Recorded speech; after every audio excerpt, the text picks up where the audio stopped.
अस्सलाम वालेकुम नाजरीन। एनालिसिस विद एजाज मर में हम बात करेंगे मोटर वे के ऊपर जो है वो जो रेप वाला वाक़या हुआ है, एक ख़ातून के साथ ज़बरदस्ती रेप किया गया। इसको 3 दिन गुज़रने के बावजूद भी अभी तक पंजाब पुलिस नाकाम रही है असल मुल्ज़मान को गिरफ़्तार करने में।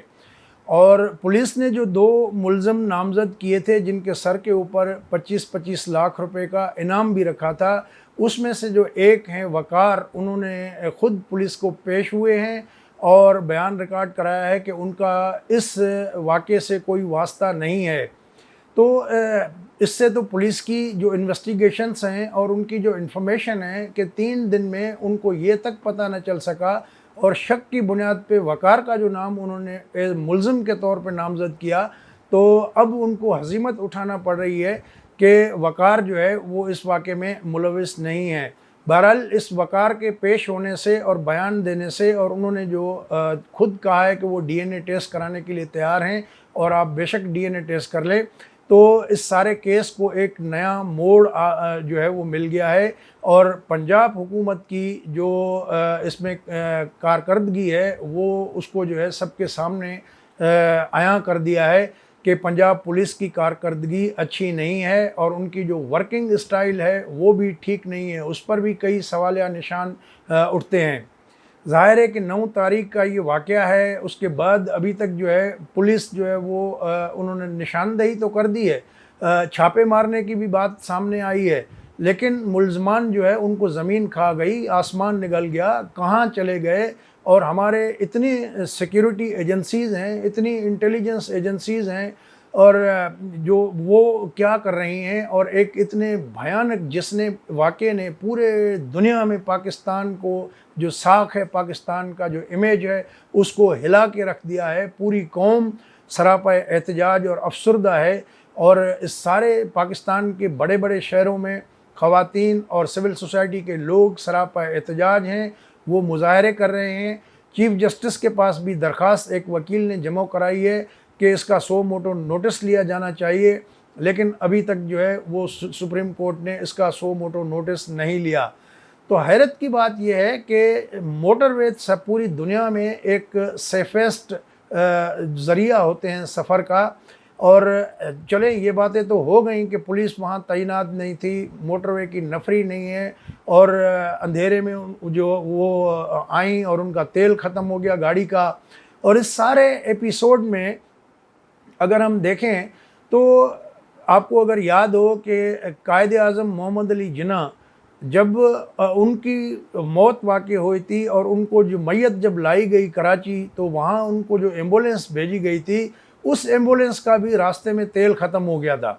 और कायदे मिल्लत जो हो या कायदे पाकिस्तान, जिसने पाकिस्तान बनाया, बाबाए कौम, उनकी इस एम्बुलेंस जो गवर्नर जनरल भी थे, सिटिंग गवर्नर जनरल, उनके साथ आप जो है वो क्या होता आ रहा है। तो ये वही माइंड सेट है। अगर हम देखें जिस तरह CCPO लाहौर ने बयान जारी किया है कि ख़ातून को रात को देर से नहीं जाना चाहिए था और कोई मर्द साथ लेके सफ़र करना चाहिए था, तेल चेक करना चाहिए था, उल्टा इतने बड़े सानहे से गुज़रने वाली जो ख़ातून है, जो अभी तक कोमा में और टार्चर के वजह से अपने जो है उस ट्रॉमा से बाहर नहीं निकल आई हैं, तो उसके ऊपर उल्टे उन्होंने सवालात उठा दिए। तो ये बेसिकली वही माइंड सेट है जिसने बाबाए कौम की एम्बुलेंस में पेट्रोल कम भरवाया था। ये वही माइंड सेट अभी तक जो है वो लड़ता आ रहा है। इस माइंड सेट के साथ जो है हमें लड़ाई लड़नी है।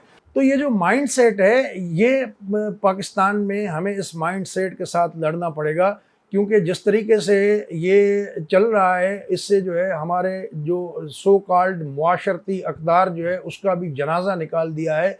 हम किस मुंह से कह सकेंगे कि जो मशरकी तहज़ीब और अखलाकियात और मशरकी आदाब और मशरकी वैल्यूज़, क्या हमारे अब ये वैल्यूज़ रह गए हैं?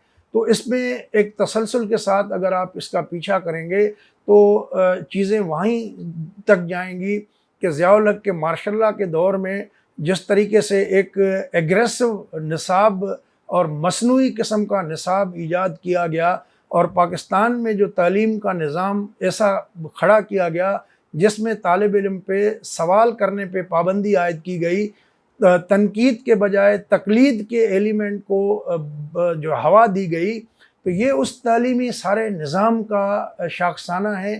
یہ پوری جو نسل آج جوان ہوئی ہے، یہ ساری وہ ہے جس میں ایک عدم برداشت پائی جاتی ہے، یہ کسی کا اختلاف رائے سننے کے لیے تیار نہیں ہے، یہ خاتون کو جو ہے وہ عزت اور تکریم دینے کی قائل نہیں ہے، خاتون کو جو ہے وہ ایک گھٹیا سمجھا جاتا ہے۔ جس طرح ہمارے معاشرے میں کوئی بھی ماں بہن کسی کی بیٹی نکلتی ہے باہر، تو اس کو جس طریقے سے ایک معاشرے میں ہم لوگ ہی جو ہے جس طریقے سے ان کے ساتھ سلوک کرتے ہیں، تو یہ جو رویے ہمارے اوور دا ایئرس بلٹ ہوئے ہیں، اس میں ایک دن کا یہ کھیل نہیں ہے، یہ ہمارے تعلیمی نظام اور نصاب کا کمال ہے جس نے یہ ایک مائنڈ سیٹ پیدا کیا ہے۔ اللہ خیر کرے۔ اب یہ جو قومی نصاب کے نام پہ نیا نصاب متعارف کرایا جا رہا ہے، وہ تو ضیاء الحق کے نصاب سے بھی انتہائی خطرناک ہے، اور جس میں تیسری جماعت کے بچے کو 6 حدیثیں اور یاد کرنی ہوں گی، رٹا لگانا ہوگا۔ اب پتہ نہیں کہ اس کا آگے کیا نتیجہ نکلتا ہے۔ جو اگلی نسل ہماری اس قومی سو کالڈ نصاب کو پڑھ کے آئے گی، وہ اس سے بھی بھیانک، اس سے بھی خطرناک، اور اس میں غیر انسانی جو رویے رکھنے والی اور سوچ رکھنے والی جو اگلی ہماری نسل آئے گی، وہ اس سے بھی زیادہ ایگریسو ہوگی، اور اس میں جو ہے یہ رواداری نہیں ہوگی، کسی کا اختلاف رائے سننے برداشت کرنے کی اس میں سکت اور قوت نہیں ہوگی۔ تو یہ خانہ جنگی کی طرف دھکیلنے والا ایک جو ہے ماحول ہم کریٹ کر رہے ہیں، تو اس پہ ہمیں سنجیدگی سے سوچنا پڑے گا۔ اور اس سے ایک بات یہ بھی واضح ہوتی ہے کہ جیسا کہ یہ کام پولیس کا ہے، اگر بھائی ریاست کے تمام اداروں کی ذمہ داری ہے، ایک شہری ہیں جو فرانس سے یہاں آئی ہیں خاتون، اور موٹر وے پہ ان کے ساتھ اتنا بڑا سانحہ پیش آیا ہے، لیکن اس میں کوئی ذمہ داری محسوس کرنے کے لیے تیار نہیں۔ بڑے افسوس سے کہنا پڑتا ہے کہ عمران خان صاحب نے بھی اس واقعے کی مذمت تک نہیں کی۔ یہ ہمارے رویوں کو جو ہے ظاہر کرتا ہے، جس طرح اس سے پورے ملک کی بدنامی ہوئی ہے۔ یہ ہمارے سب کا، پوری پاکستانی قوم کا، پاکستان کے تمام اداروں کا ذمہ داری بنتی ہے کہ مجرمان جو بھی ہیں اس معاملے کے، ان مجرموں کو کیفر کردار تک پہنچائیں۔ دوستو، اگر یہ ویڈیو آپ کو اچھی لگی ہو تو اپنے دوستوں کے ساتھ بھی شیئر کریں۔ ہمارا چینل ابھی تک اگر سبسکرائب نہیں کیا تو اس کو سبسکرائب کر لیں۔ اگلی ویڈیو تک اجازت دیں۔ اللہ حافظ۔